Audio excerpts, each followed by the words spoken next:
pa nga kulo pa, di na lang kita aton last na update ang aton SSU Garbage Collection Challenge 2007. Yan na, kung makikita na ninyo, bidihakon do yung i-deliver ng aton junk shop ang ilang mga nakolektar ng mga garbages. If there's such a term, pero mapagkita ko computer garbage la. Nga aton junk shop para ipabalyonahin kwarta. Ikitaon natin yan, mga pipira na lang ka minutos, siguro mga 50 minutos na lang.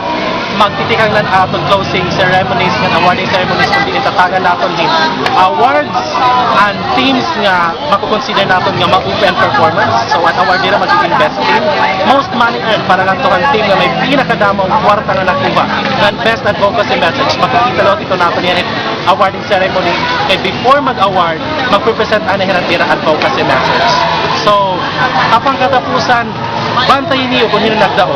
Hindi Dennis, nag-update para kami SSU Garbage Collection Challenge 2007. Sige, sige, wala yun talaga. Yan, stop na. Stop to?